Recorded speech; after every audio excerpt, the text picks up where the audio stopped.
I'm not going to get outdone this time. Upstage again, mate. Upstage again. Oh, he's got him! Hey! Arthur, look, there's a dog on the screen. Look, Arthur, there's a doggy. There's food being cooked out there, so he's not interested. He isn't. Look, Arthur. He's just mate. Hi, Arthur. Bless you. Oh yeah, there you go.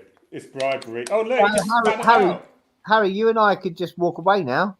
We could. And the viewing could go through the roof.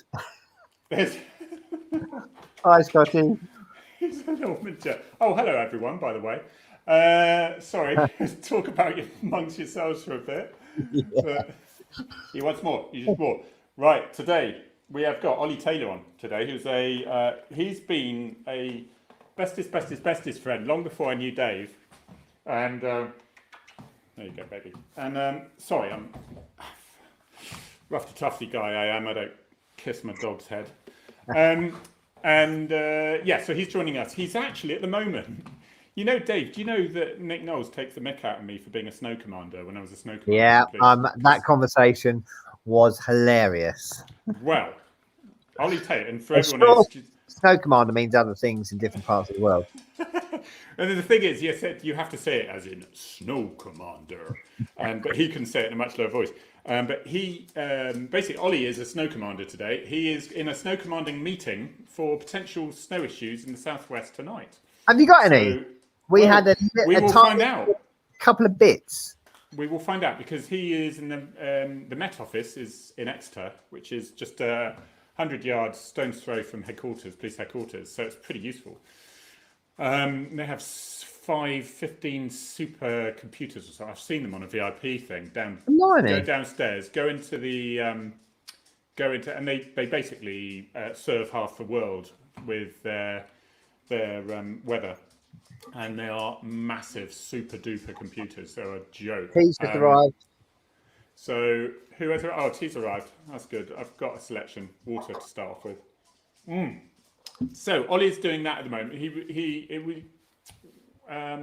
Because Holden Hill is like a hill, obviously, and when it's snow is on the top bit, you can't get into Devon and Cornwall very easily. Yeah, just completely. And we basically had 1,000 cars stuck many years ago there. And 1,000? There were. Is there 1,000 cars in Devon?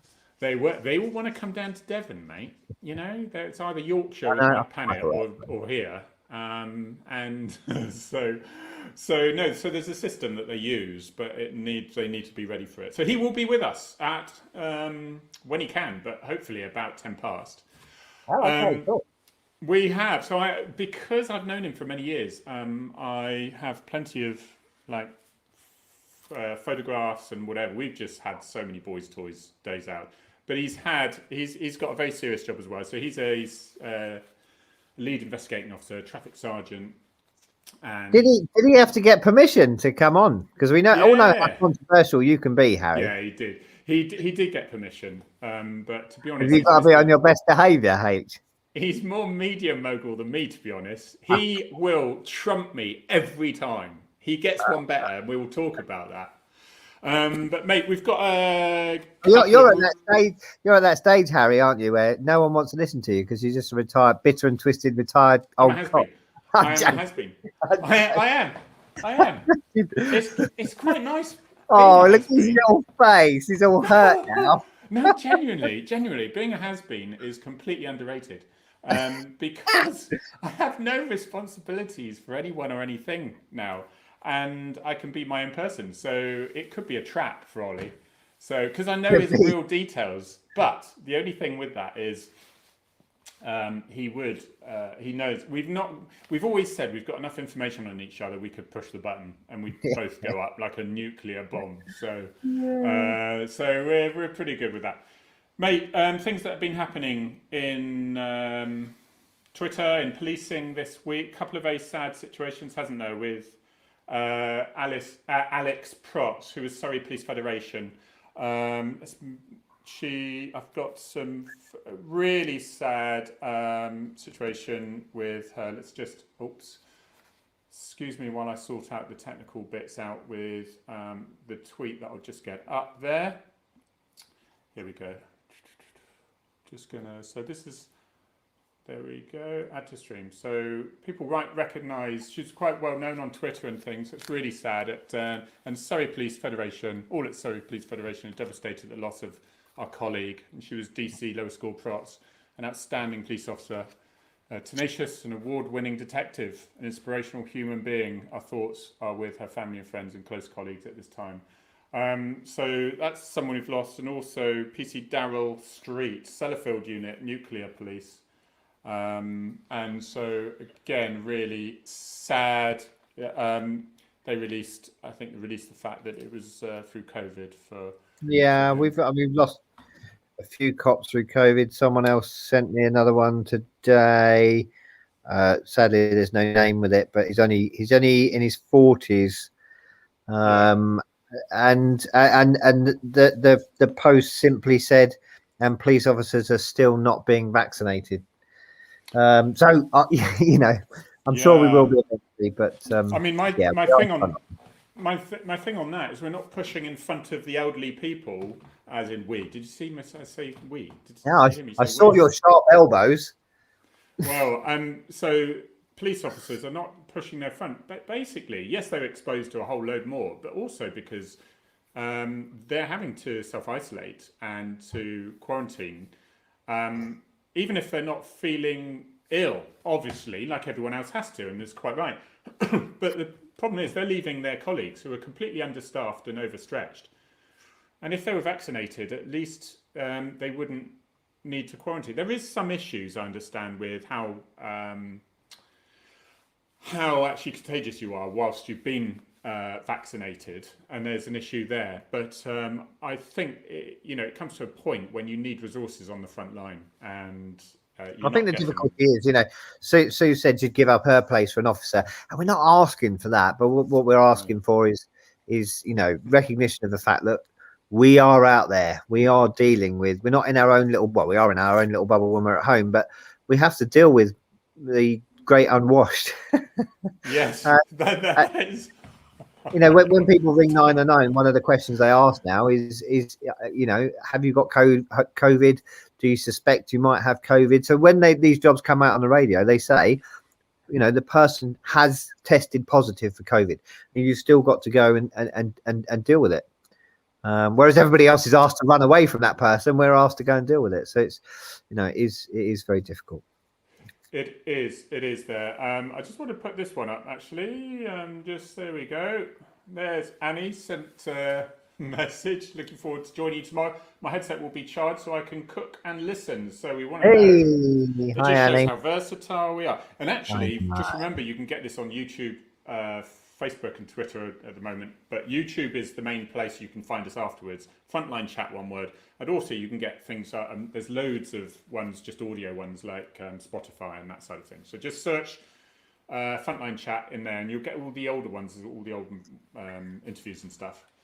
I'm going to be a bit mean. I shouldn't do this. I should do it, but I'm going to get Gemma to do it because she knows what she's talking about. So she just wants to do a shout out for this patch. I'll show you the patch and Gemma can do a shout out for it. So our friend Jenny is making these patches for officers that have helped deliver babies on duty. I think love it. She's in Clatworthy in Exeter. She's got one going her way. It's something that Jenny wants to give back. So you have to earn it. You can't buy it. I'll buy it. Not available in any shops. But you contact her. She's on Facebook, Springer's Tactical Patches. Contact her, and if you feel that an officer has earned a patch, not necessarily just this one. Hide your face. Hide my face. Oh, no, I love that. I didn't have much sleep last night. Bless her. Gemma was working till 2:00 this morning, and the kids had her up at 7:30. So there you go. You can't buy at any shops if you have delivered a baby on duty, and I have. So I should have one of these patches. You have. Then contact who? Jenny. What was she called? Tactical. She's on Facebook. And it's called Springer's Tactical Patches. And she will send you one out. Or if you know of a cop who's done it, she'll send you one of these. You can't buy them; they are free. It's just Jenny's way of giving back and saying thank you, and it's a nice little thing to have on your uniform. Yes, I have. I was driving down the street one day, and we were on burglary patrol. This is before dogs, and I could see this man running backwards and forwards to this car. And it was about 3 o'clock in the morning. I'm thinking, that's not right. He might be a burglar. So I went and stopped him, and he was more panicked than a burglar that had just been caught. And he's like, I need to go. I'm going, I'm running. And he ran off into the house. I'm thinking, what on earth is going on? So I ran inside, and there's his wife laying on the living room floor. She's like, just stop it. We're not going to get to the hospital. And I had a look where babies come from, and I could see that indeed she was not going to make it to the car even, let alone the hospital. You went to the cabbage patch? Yeah. The cabbage patch. I'll tell you what, Rob, go on. This is impressive. Yeah, and we just helped her to deliver the baby. So I think I was already a father at that point, so I'd already witnessed the birth. So it wasn't really a surprise. And then the Ambo crew came in. Was it? Yeah. Oh, that might have been the first child. Johnny. So yeah, so I helped her deliver her baby. My Right. colleague stood there like shocked. I want to get into the technical details on this because my wife had twins, right? Harry, we don't need to know the technical details of how a baby is born. Oh yeah, no, not making them, right? No, but on the badges, right? Because first of all, you get some badge collectors, and they're going to be hanging around. They're going to be hanging around maternity hospitals trying to delay people going in just so they can get a badge. Right. Secondly, right, a very crucial point is I had 2 days paternity leave when my babies were born, and I had twins, right? I had twins, so and so I thought, well, I'll get 4 days paternity. No, I got 2 days paternity leave still. That's so. If you deliver 2 babies, do you get 2 patches? Oh, see, we need. And the other thing, I'm umming and ahhing. Go on. No, Gemma was asking if Jenny was watching to answer the question. Yeah, midwife. Right, I'm going with this. Right, so this is the internet. We can discuss things. So therefore, Ollie's just coming into the green room. Hello, Ollie, down there. Right. So the other thing that I just wanted to say I was just going to, because Scotty said this is the internet, you can discuss anything. I don't know if you heard Robbie Williams's comments on when he saw his baby being born. No? Robbie or Robin? Robbie the singer. Williams, the singer. Right. He said it was like watching his favourite pub burn down. But anyway, we shall move on.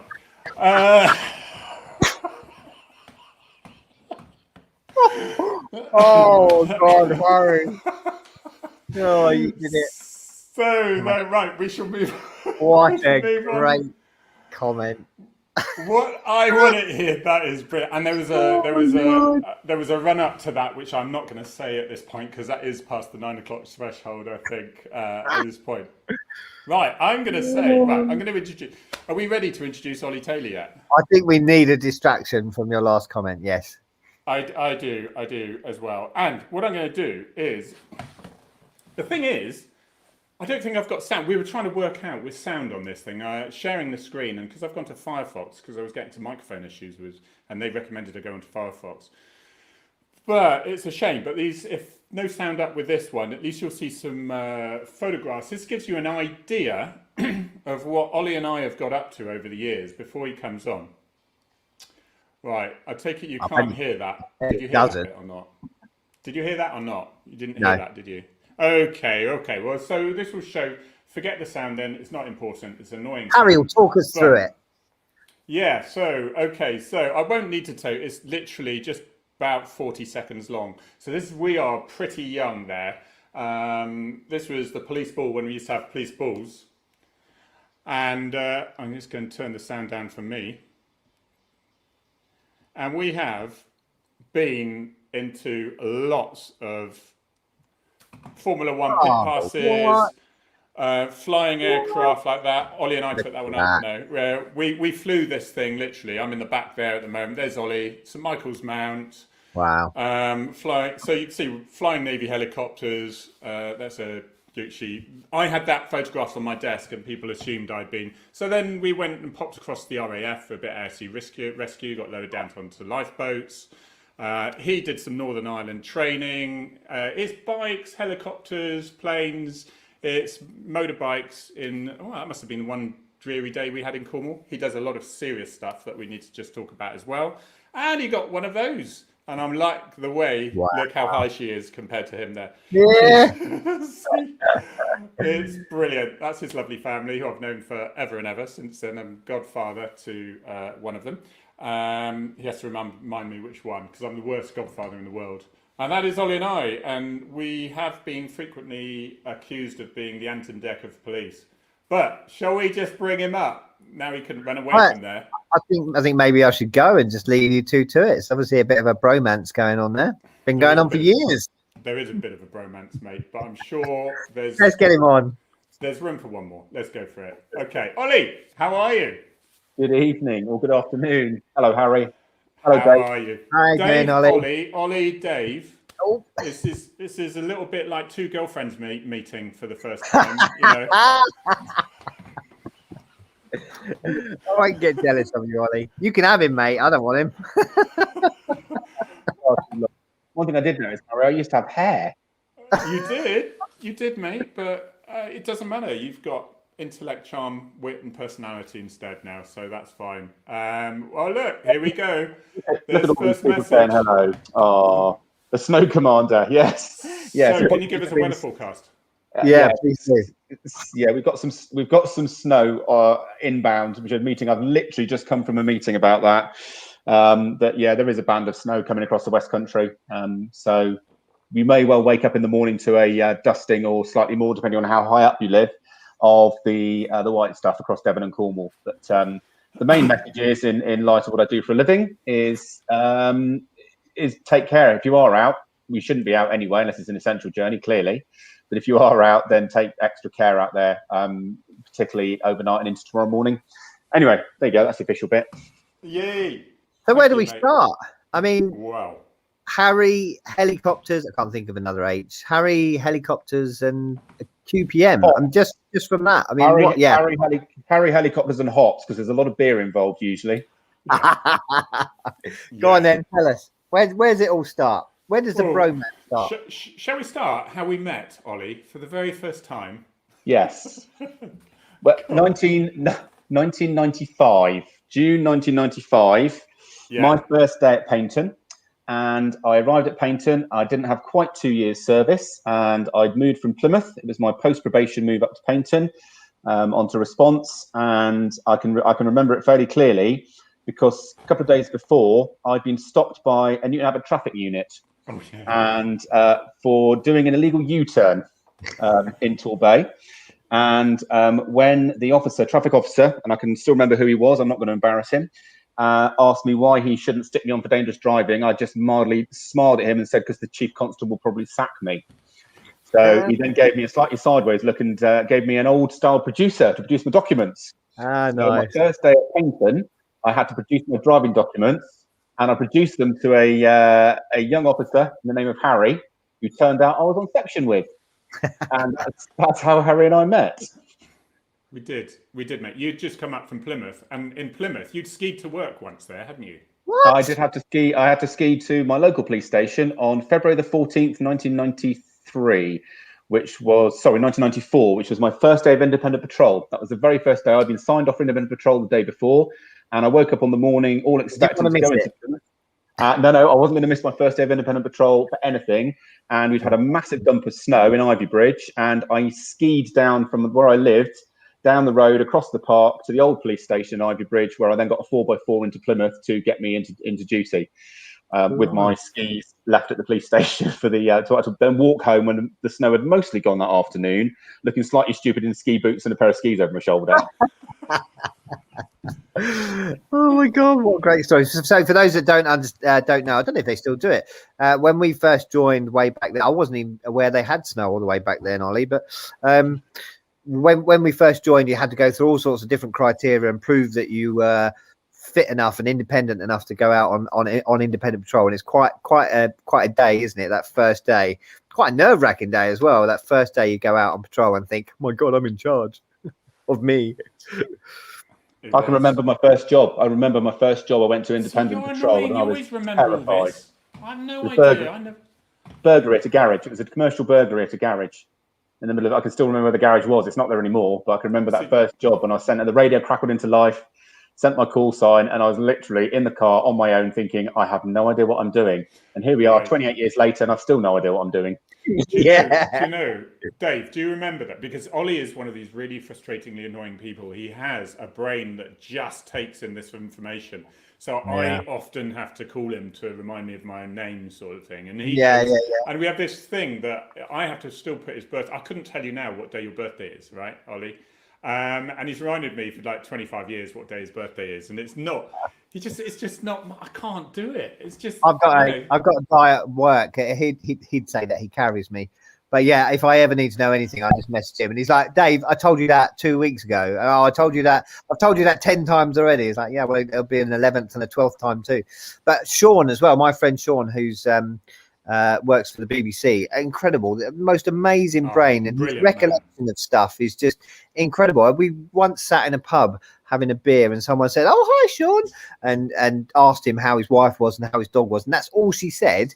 And Sean's blind; he can't. He's registered blind, so he couldn't see her. And he said, "I met that woman once at a party 11 years ago, or something like that. I don't even know who I met yesterday."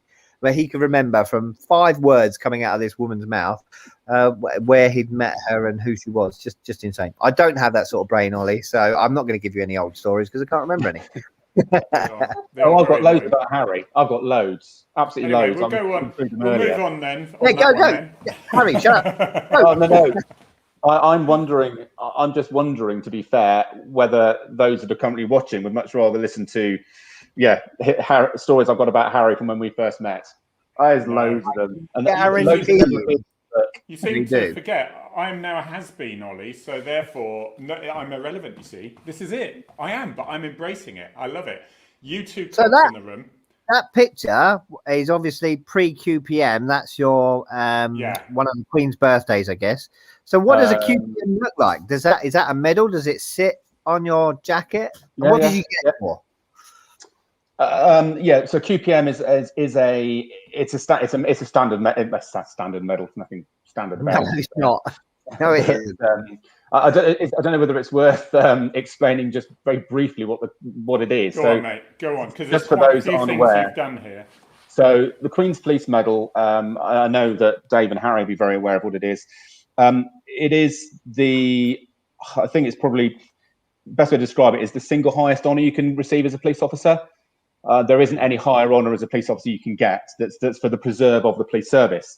Now, historically, if you look at the lists, the birthday honours and the New Year's honours lists, that QPMs they usually award maybe 6 or between 6 and 10 at each event. But if you look at the officers that get them, I'd say 96, 97% of those officers that receive them are chief officer rank, so chief constables, deputy chief constables, and it's quite often seen as a thank you for years of dedicated service to officers coming towards the end of their time in the higher echelons of the police service. And it is very rare to go to lower ranks. You only have to look through the list to see how rare it is to go to lower ranks. So to be awarded a QPM as a sergeant with about 21 years service, I think at the time I was awarded it back in 2014, was absolutely, I was completely gobsmacked. When I got the letter from the Home Office to say I've been awarded it was Christmas Eve 2014. And I opened the letter and I genuinely thought it was a wind-up from Harry. I genuinely thought it was a wind-up. And I looked at it and I thought, that's actually quite good. He's done quite a good job on that. He's done all right. Anyway, so kind of Christmas was there, so I kind of put it to one side. And it wasn't until the media started contacting me on New Year's Eve to ask about the QPM I'd received and would I talk about it. It was like maybe it's not a wind up. Maybe it is actually genuine, because I'd had no idea I'd been nominated, none whatsoever. So apparently I clearly had been, but it's awarded for. If you look at it on Wikipedia, it says for distinguished and exceptional service. So basically, it was for turning up for work and doing my job quite well for a few years, basically. That's probably the easiest way to look at No, it. it wasn't. You must have done something outstanding, mate. Yeah, you got Above and his beyond. statements were spelling correct for a good 3 weeks in a row. That's how he gets it, you know. Right, let me just give you a bit of a history here. This is a little bit of a theme here, because Ollie is one of these people. I said to a boss once, just be careful what you ask him to do, because you will get the gold service. He puts, it goes, he hits it. If he was I always said, I'll embarrass him, but if he was a private businessman, he'd be a millionaire. Because he's done several things. You started with Crime Beat, didn't you, Ollie? And every time I walked into our previous chief constable many times ago was Sir John Evans, and he used to write in green ink, so you always knew when it was him. And as this was before computers and stuff, pretty much. And his desk always had stuff with green ink all over it saying, "Thank you, Ollie, brilliant job, well done," sort of thing. Crime Beat, basically you started that thing. You did other things like you've done, I want to talk about the Honest Truth very briefly, really. But I mean, there's things here, the awards, you were beating, you were sort of chairing lots of these things and whatever, and you were beating major charities, and you and your kinsman together, but I've got to say, mate, you were steering it most of the time. We're getting award after award after award with crime reduction and life-saving type stuff, road safety stuff. Isn't it, Ollie? Carrie, that picture, actually, there is, if I can very briefly say that, can you just pull that picture up again? This was a it was the Public Relations Awards, and it was public relations from across the region. It was a regional public relations award, and it was all to do with public relations campaigns. So we were up against some fairly high-end advertising houses and advertising companies that had done things like Olympic Torch campaigns, all that sort of thing. And this was a road safety campaign called The Honest Truth. And we thought we would chance our arm and we would just put in for a whole load of categories. We put in for, I think, 6 categories, 5 or 6 categories. And the first category was announced, and the runners up, or the runners and riders were announced. Yeah, this does make me chuckle. And we got a highly commended, and we thought, that's fantastic, highly commended.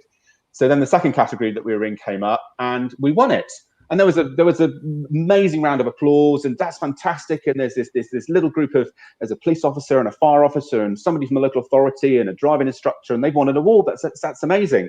And we were absolutely brilliant. We'd had far too much red wine at this point, and we thought, you know, that's great. We won an award, and that was it. We sat back down. Our evenings ended. So the next award that we were nominated for came up, and we won a second award. And we were like, oh, well, that's a bit of a surprise. And the claps were still quite nice from all these big sort of advertising executives, and that was all good. And the third category, and we won the third award. And as the third and fourth and the fifth award came through, by the time we got to the fifth award, I think there was one person, the caretaker at the back was the only person clapping. And you can hear the murmurs around this awards dinner. Wow. Of who on earth are these people? Who on earth is this group of people who have got full-time day jobs, who have got all these awards? And then there was one final award that we had no idea about, which was the judges award, and it was the judges award, and they'd looked at all the award categories, all the award nominees, all the award winners, and we won that one as well. By which time we'd kind of, you know, it was slightly hazy by this point. No one was talking to you. Nobody was talking to us. Everybody left in disgust that this little group of committed individuals around road safety. It was all to do with road safety and young drivers. This group of committed individuals who were doing this alongside their day jobs had just walked away with just about every award in that award ceremony. And it was to the absolute disgust of an awful lot of very, very high-end advertising executives and PR executives that were like, what just happened? What just happened there? So they didn't give you £1 million a year job then off the back of it, no? No.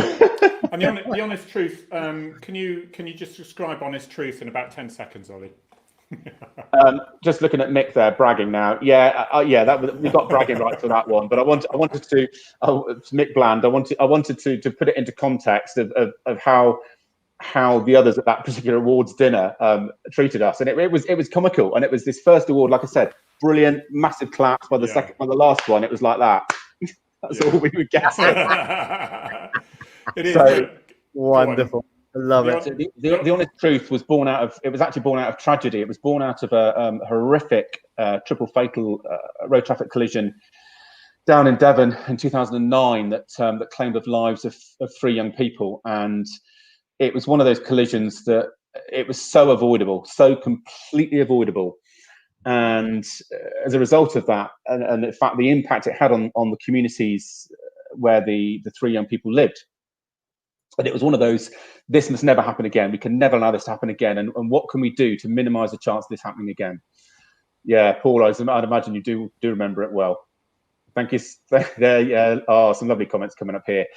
And a group of committed individuals sat around a table and just thought, what on earth can we do to try and minimize the chance of something like this happening again? And somebody said, why don't we work with driving instructors? Somebody else said, why would we want to work with driving instructors? But that's all in the history. And we started looking around, and actually nobody had done any sort of work with driving instructors in any meaningful way.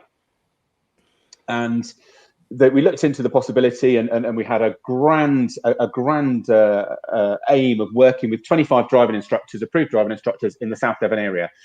And speaking to them, they were delivering road safety, they were delivering some road safety messages within a course of lessons, but they weren't quite sure what to deliver, how much depth to go into, some of the legalities. And we said, well, that's easy, we can help with that. We can provide you with some resources, and you can deliver our messages on our behalf on a one-to-one basis with your students, with your drivers. Excuse me.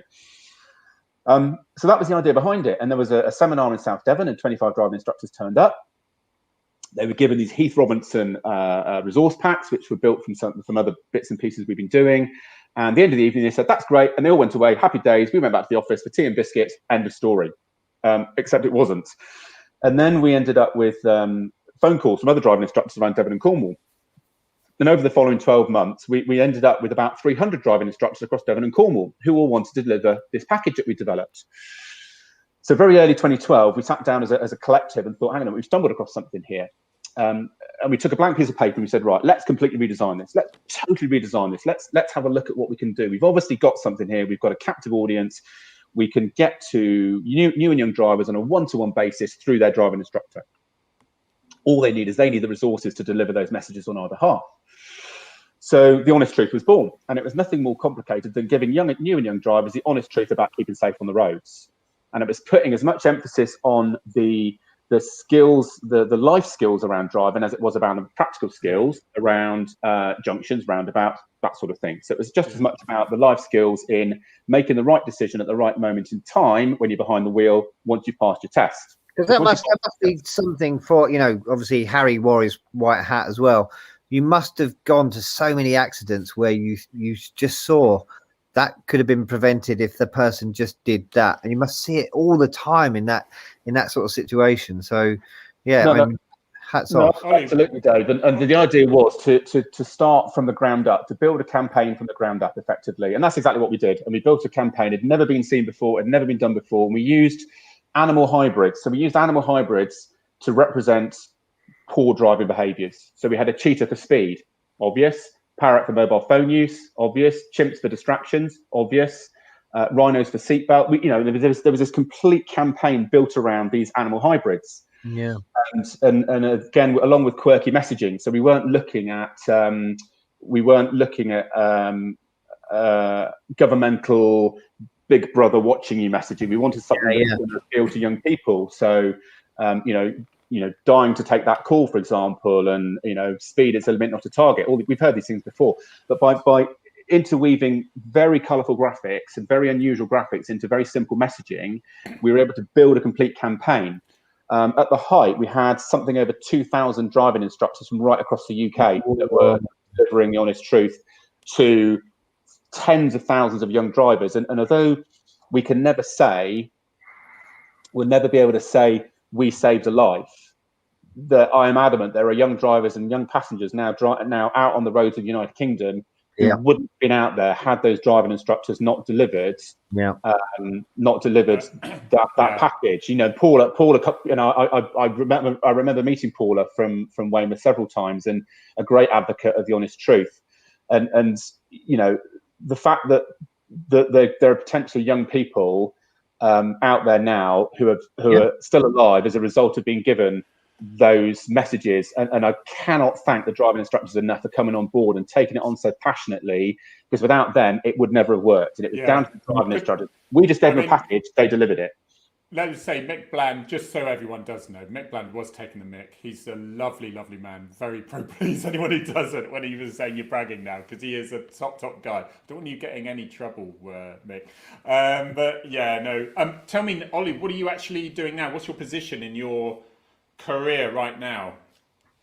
So at the moment, I am a Roads Policing Sergeant. So much like you have been in the past, Harry. So Roads Policing Sergeant for Devon and Cornwall, based out of Plimpton. Run a roads policing section. One of my key roles is as a lead investigating officer for fatal and potential fatal collisions. So go to the real high-end stuff, and I then have the responsibility for managing that investigation from the point of call to the scene management, through to potentially, if I keep the job, it doesn't go into the serious collisions units, which we've got. And if I keep it as part of my continued professional development, right through to either a Crown Court or magistrates or Crown Court process, or through to the coronial process in an inquest. And seeing that investigation. How many do you go to roughly, mate? How many do you go to? How many do you go to roughly, or how many have you been to? Do you think in Devon and Cornwall? Fatal road traffic collisions as such. Countless. Since I started traffic 12 years ago. It's been kind of waves and peaks and troughs for me. Last year, 2020, I went to several, but certainly not as 2019. I think one of the other traffic sergeants in the force said that he'd been keeping account, and that it looked like I'd been to more fatals in 2019 than any of the other sergeants in the force. It's only because he was keeping count of I know because I know you, and you're talking, because people don't know if it's 2 or 3 here, or what roughly do you think it is? So they've got an idea of how many. That year probably went to, I don't know, 15 or 20 that year, which doesn't sound like very many, but actually, it does seem like many. And I think really I've just got to speak on your behalf now, because I was on the armed response side of things, and often on the same radio channel, and sometimes we'd arrive at the same road traffic collision.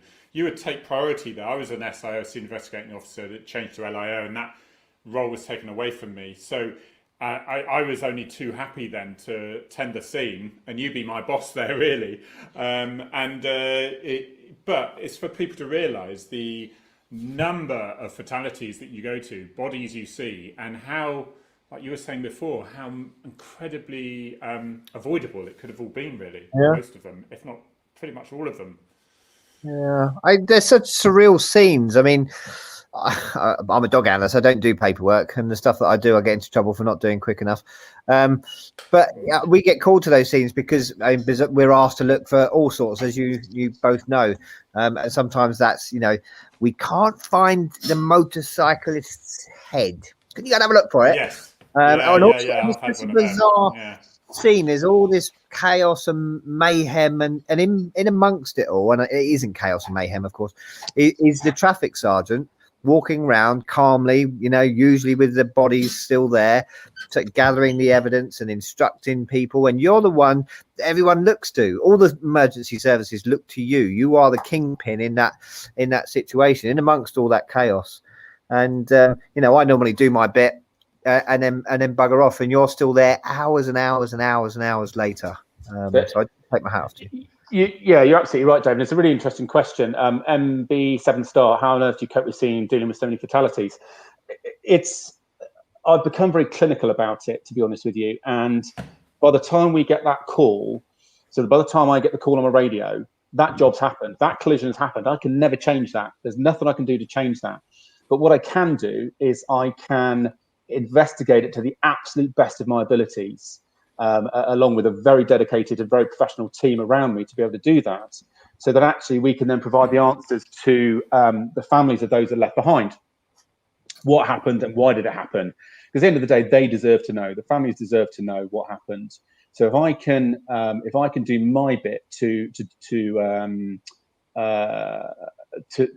achieve that, and again, as hard as it sounds, I have to treat that scene like a job. It is a job. I can't allow myself to become emotionally involved in it. I have on occasions. I'm not ashamed to admit there are occasions when I have. There are occasions when I've cried my eyes out at a scene because of the circumstances. And yes, there are things that you will never unsee. There are sounds you will never unhear. But actually, for me, it's about arriving. And I think, Dave, I think you hit the nail on the head. And I remember as a young in service PC that actually, when the sergeant turns up, everything will be made better. Doesn't matter what's happened. Doesn't matter how chaotic that scene is. Doesn't matter how much devastation there is there. When those stripes turn up, actually, it's all going to be okay now because the sergeant's here. And I remember getting promoted fairly young in service to sergeant 20 years ago this year, getting promoted to sergeant. And I remember going to my first job as a high-end job as a sergeant. And I got out the car thinking, it'll be fine. The sergeant will be here in a minute. No problem at all. Yeah. And I stopped for a moment and thought, oh, bugger, I am the sergeant. And all these expectant faces looking at me now because I'm now the sergeant. It's like you said at the beginning, when you got your first independent patrol and you got sent to your first job, and then you realise, oh, I haven't got a partner. No one else is going to walk in and get their notebook out and start. And at a traffic scene, I can only imagine it must be. You've got all these people. You've got fire brigade saying, "What do you want?" You've got ambulance saying, "What's next?" You've got your experienced traffic officers who might have had longer service than you saying, "What do you want now?" And you're thinking, a cup of tea. Ollie, I'm just interested to know what you, because because clearly our brains are very different. You're very good at remembering factual issues in particular, which I have just learned to realise that I'm not, and have to work very hard at remembering just details, and but how do you then, when you look back at a fatal road traffic collision, I don't actually think of all the gore and stuff, even though as a lead investigator, I would always, if there was a blanket over the person, I'd open the blanket so I'd see the person. So I knew it wasn't just it's just not another job. To remind myself each time this was another person, this is a real person. And I don't remember any of those faces. They're compartmentalised. I remember the situations that are a bit strange. The kids with the shorts or something. It's the teenagers with jeans and t-shirt. The more uninjured or undamaged the body was, if you like, the more creepy it was, and the more memory it was about it. And I'm just really interested. I've never asked you, Ollie, what you actually remember when you look back. Almost everything. I can remember huge amounts about some of these. I can remember just about every fatality I've attended. There are some that really stick in my mind for a variety of reasons, and I can very easily take myself back to that RTC, and even more so if I drive a road. If I drive a road where a particularly significant fatal occurred on that I went to, I can then, as I'm driving on that road, I can remember very clearly the day I attended a fatality on that road. Very clearly. That's different. When I drive around, I bing, bing, bing, bing, bing, bing. And Dave, you must be similar with jobs. When you're tracking, you go, oh, I came out of that hedge there. And I'm driving around, and my wife used to say, oh, right, you're right, charmer, to take to the shops you are. So I was like, oh, double fatal there. Oh, yeah, you found an arm in that bush there. Oh, and it's, and those, you're right. When you're going around, I remember everything about them. And it used to make me laugh. You get a little plaque at the bottom of an old oak tree saying, they say 300 years ago a man was hanged in this tree. I'm thinking, blimey, you've gone to 20 in a year's death things. It is. I'm just interested to know how you do it. So pretty much everything, Ollie. Just a couple of things. I'm just looking at the comments coming up here, Harry. JD Edwards, collision investigators, absolutely. Collision investigators. They have brains the size of planets. They really do. TFOW heads. They are. Yeah. I was never good enough at maths at school to be able to do anything they do, and the work they do and the evidence that they can find at scenes is utterly astounding, absolutely astounding. And I'm in awe of watching them work and being able to recreate and explain what's happened just by looking at a complete load of mess. And there's one I can remember, a collision, a fatal that happened near Chudley, down in South Devon. And the collision investigator turned up, and there's a load of tyre marks on the road, all crisscrossing tyre marks. And he's down on his hands and knees, and he says, Ollie says, come down here. He says, I'll tell you which ones are related to this collision. I said, okay. He said, sniff the tarmac. I said, sniff the tarmac. He said, yes. I said, right, well, first of all, where's the camera? Because you're going to have me on my hands and knees with my arse stuck up in the air, sniffing the tarmac. Anyway, so I got down on my hands and knees and Julie sniffed the tarmac, and he said, sniff that one, then sniff that one. And the one that was the recently laid one, you could still smell the burnt rubber in it. The other one didn't smell of anything, but you could still smell the burnt rubber in the recently laid one. He said, there's your most recent tire mark, without a doubt. Right. So collision investigators, amazing. They are incredible. And there's people saying, do you get counselling for this sort of stuff? And I know we're getting much better than we ever used to be. But when you see that sort of stuff all the time, it must be very hard. But how can you tie all of this, Ollie, into an embarrassing story for Harry? Is literally what everybody wants to know. They do want to know. You're absolutely right. And I have one. I have. Yeah, Harry. Can we mute Harry now? Yes. At this point. Yes. Harry, go and play with your lights again. Unplug your ears. So, when we worked at Paynton, and I can remember this like it was yesterday. It was one of the funniest things I've seen for a long time. And it's before Harry was a firearms officer. So Harry had designs on being a firearms officer, and I was working in the crime reduction department as a schools officer. So my work was predominantly in secondary schools in Torbay. And Harry went for a promotion board and he didn't make it. He didn't get through his first promotion board. And the reason was he didn't have enough partnership experience. So he came to me and said, Ollie, can I come and work with you for a couple of months? So I said, yeah, if the bosses are fine, no problem at all with that. By that point, the bosses in Torbay at that point had realised that we were like the ant and deck, albeit ant and deck weren't a thing then, but we were like the ant and deck of the day. And I can even remember, even up to the BCU, the divisional commander, chief superintendent level, if ever he saw one of us in the corridor, his comment would always be, where's the other one? Because if you're here, the other one's not going to be far away. That's true. And we were seen as a double act in Torbay for many, many years. Anyway, so Harry asked me to come work with me in the schools department. I said, yeah, absolutely fine, no problem at all. And I did a lot of work in schools. My work was predominantly in schools. In fact, I remember Harry set up a great anti-truancy initiative as a little mini operation. And in those days, we were able to name them what we wanted. And Harry decided he was going to call his operation Operation Fiction, because that was what most of the stories we were getting told were. So most of Harry's career operation inspired. So anyway, so we had a job to go to. We had a school to went to, and the headmaster at the school handed us a BB gun and said it had been seized off one of the pupils. Wasn't quite sure. We said, yeah, it's a BB gun. We'll take that. No problem at all. So I took it back to the office, and I thought, I'll keep that in the office because actually some of the work I do with young people, we can talk about.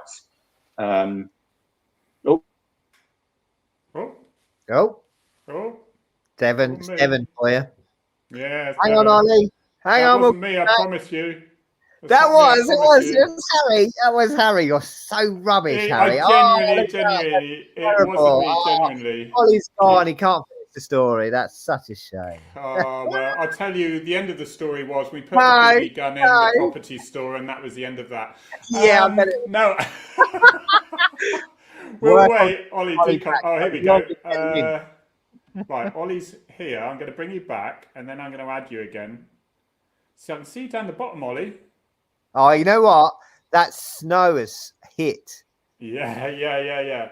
Ollie, you might have to, that it's doing weird things at the moment, so I might just say to remove. Yeah, he's going out and coming back in again. Oh. Yeah, so tell you that story. It was. Do you know what? It was one of those things where to get through promotion, 2.5 years in traffic or 3 years in traffic was worth nothing compared to 2 weeks working with youth affairs. Because youth affairs, as we all know, in every employment, something is the key subject, and you need to do that. And it was all about working in partnerships with other agencies and all that. So, and that's what I had to do. But yeah, we do have some stories which I won't steal his thunder because I'm not exactly sure what he's going to come up with at the end of this. I know. The trouble is, he remembers everything. I know, that's a problem. But I'd imagine he's probably off rescuing snowflakes or something like that. I'm sure he'll be back any minute now. Look, here we go. We might have him here now. Yay! You're back in the room. Can you believe he did that to you, Ollie? That's dreadful. Awful. Anyway, so we had this BB gun. And as you would expect, two 12-year-olds playing with a BB gun in an office, we were firing it lines and had a little target set up. And Harry thought it'd be a good idea to see how far one of these pellets would go. And outside the office, there was a bridge between two halves of the building. There was a nice long corridor with a fire door at the far end with a pane of reinforced glass in it. And we went out to the corridor, there's nobody else around. And I can remember Harry stood there, giving it his large, with his firearms posed. And all excited, bless him. And fired a pellet at this door. And about a second and a half later, Harry's on his hands and knees, clutching his face. Something is just slightly odd. Anyway, so I said, "You're right, mate." He said, "Yeah, I'm fine. Probably the most accurate shot that he's ever made in his entire career, where it hit the glass on the fire door and came straight back and hit him in the face with enough force to put him down on his hands and knees. And I just stood there and laughed at him. Red spot. We were meant to be. The trouble is, we're meant to be two responsible police officers. We'd go on foot patrol, and I put this in our book, isn't it? And this car would just park on the zebra crossing. People may have heard this one before. And we just look at each other and we go, "Oh, you know, Dave, those are the most awkward jobs there are, because you just want to give them a warning, but then someone will complain you should have stuck him on." It's, you know, and then we think, well, we've all made a mistake now and then, and so that was it. That would be one. So we decided that was it. So I opened the rear door and climbed through the back of the car because it was on the zebra crossing. Opened the back, went halfway across the middle back seat. I went, "Morning," and then got out the other side and carried on across the zebra crossing. But we used to do those sorts of things, didn't we, Ollie? I never get away with that now. I'm sure people would love to hear about Harry arresting a rape suspect by climbing through his bedroom window and putting him in handcuffs before he woke him up. Oh my God! So we were dispatched middle of the night in Paynton, on the outskirts of Paynton, and we're dispatched somebody who's wanted for rape. We're a high-end offence. Get to the premises. It's some flats on the outskirts of Paynton, and look around. There's no way in. And if we make a noise and put the door in using our big red key or our size 12 boots, as it was in those days, we didn't have enforcers or training. We just, whoever had the biggest boot and the longest leg was the person who tended to put the door in. The suspect is going to be alerted, and it was like to be on their toes. So we're having a look around the building. It's probably 2:30 in the morning, and Harry notices the fact that we're interested in. There's a flat roof, and then there's a window, just a crack on this up on this flat roof. So Harry, being Harry, goes up, gets a ladder up onto the flat roof. No, forget risk assessments, forget all that nonsense. No, we've got a job to do. Goes through the bedroom window. Suspect is fast asleep in bed. So handcuffs him while he's still fast asleep in bed. Then gently wakes him up and tells him he's under arrest on suspicion of rape. Opens the door and lets the rest of us in. And he's got his bloke in handcuffs, in custody, having climbed his bedroom window. Can I just say one thing? There was a bit before that. No, you can't. Before that, because I had to step over his body, and he was a big chap, and there was 3 other guys in the same room, or two other guys in the same room, and they'd obviously had a few drinks the night before, which is when the offence occurred and whatever. And so I then go out. I go in the room thinking, if he wakes up here now, the other 2 are going to wake up. I'm in trouble. So I open the door, thinking it's the front door to the flat to let them in. And it's the broom cupboard, right? There's literally nothing. And I'm starting to panic a little bit now because I'm going around and all these things were doors. One of them was the bathroom. And then, so in the end, I went back and cuffed him just in case he woke up. And then found, after I'd initially found the actual door. But yeah, that was a nervous time when I thought, well, this started off okay. Yeah. There's that moment, isn't there? Just before everything goes wrong, that you think, Ollie, I want to say, and the other thing that he's done as well is somebody asked him, have a look at these body cam things. And we're sort of starting to run out of time, so we've got to keep it quite short. But tell him about the sofa, tell him about the body cams, and I know it went massive, but crack on, Ollie. Tell us a little bit about this. It was a little while ago now, but again... The sofa. Oh, yeah, sorry, yes.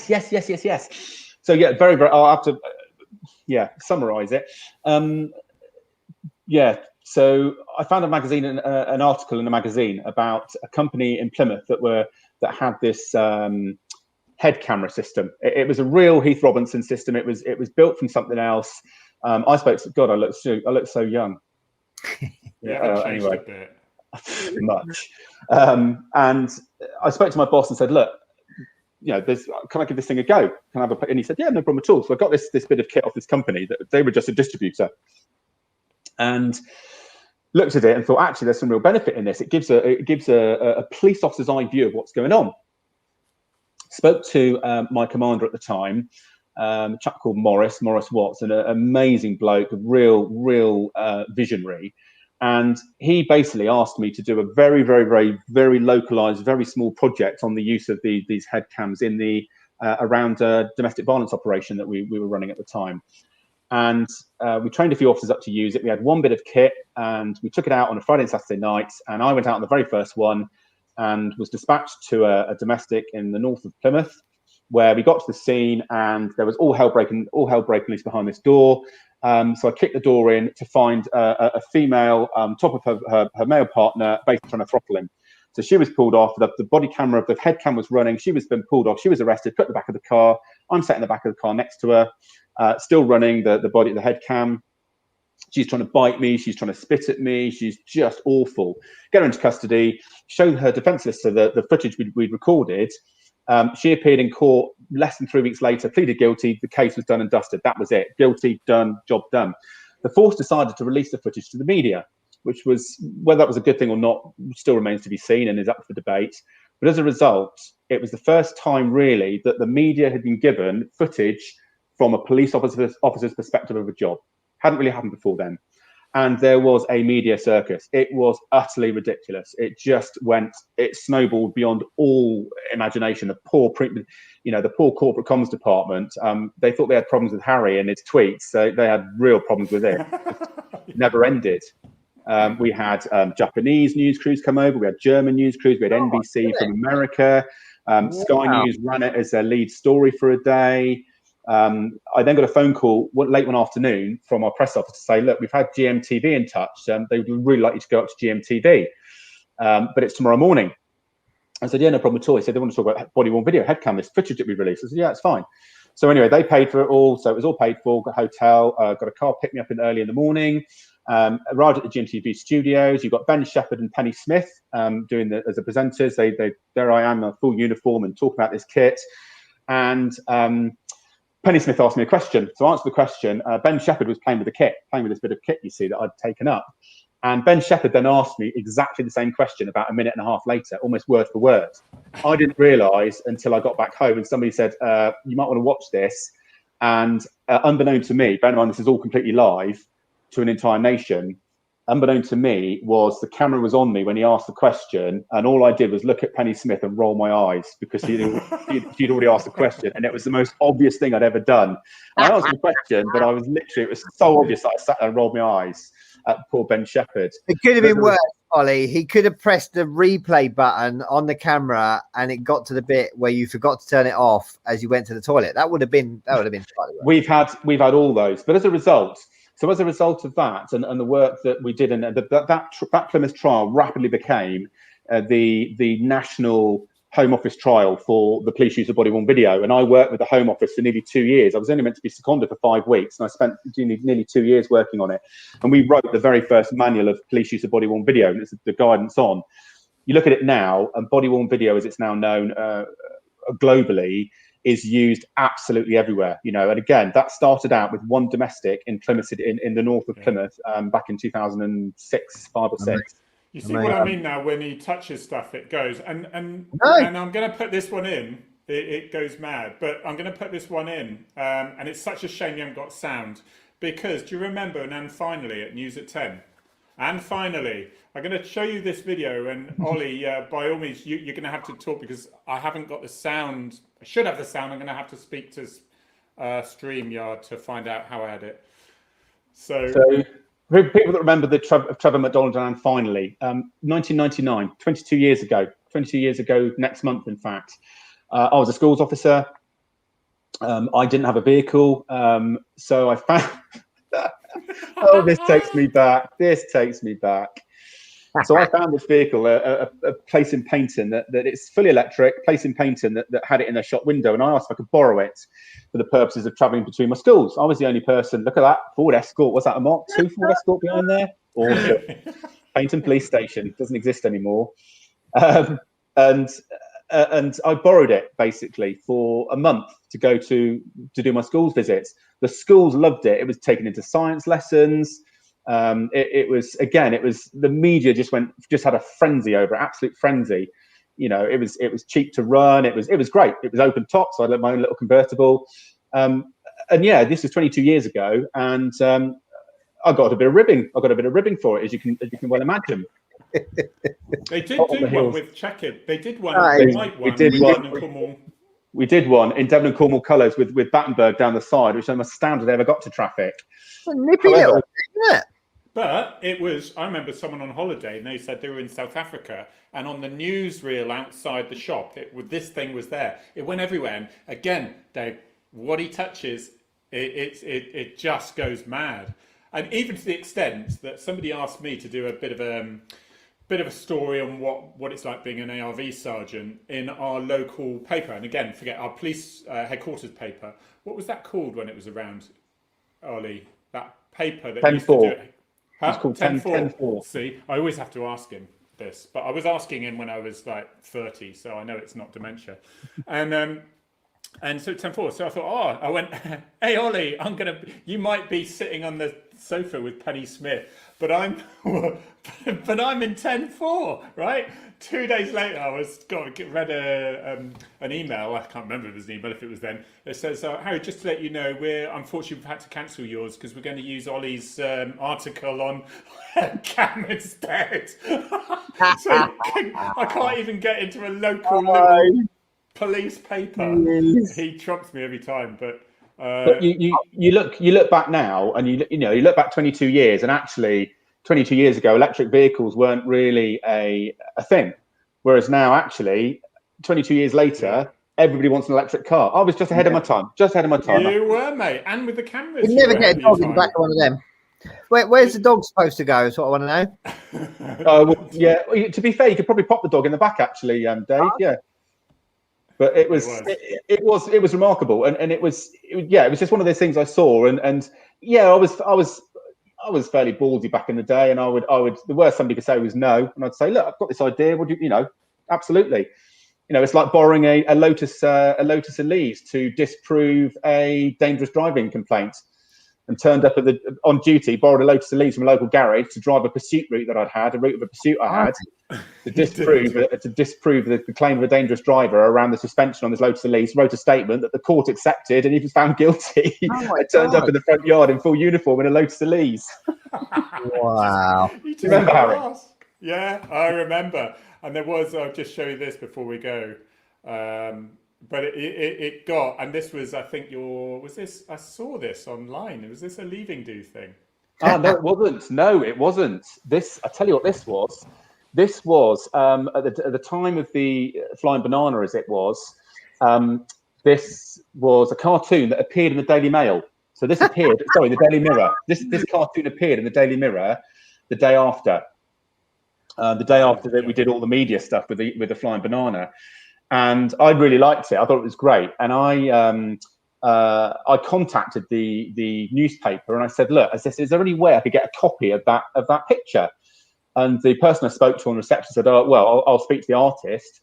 And that appeared in the post to me about a week or so later. And the artist, a guy called Tom Johnson, who drew it, that's his original drawing of that cartoon. And you turn it over and look at the back, you can see where he's made all his errors and he's rewritten it and stuff. So I've got that framed at home as the original cartoon from Tom Johnson from the Daily Mirror. You're just annoying. He's been annoying my entire life. But all I will say, there's very few people, there's a handful, and people listening will know this. When you need to ring someone at 3 o'clock in the morning and saying, have you got a room spare? I've not had to use that one yet, but I've broken down, can you come and get me? Dave, you're one without a doubt. Ollie, you're one, and Jeff is another one, a friend of mine who works on the lifeboats, who's a medic and things. So two of my bestest chums here, and everyone needs them, especially when you're all down a bit and you need to have a chat, don't you? Definitely.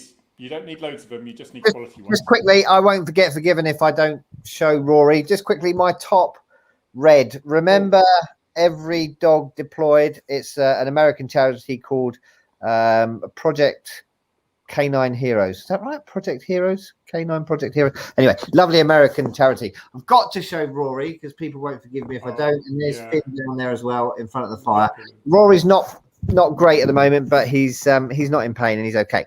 Ollie, we've got to have you back on. We want more stories. We I've got can plenty more. I've got loads more. We've just hit the tip of the iceberg on that, really. I know. Really. So there is that. But Ollie, stay on if you can for a second afterwards.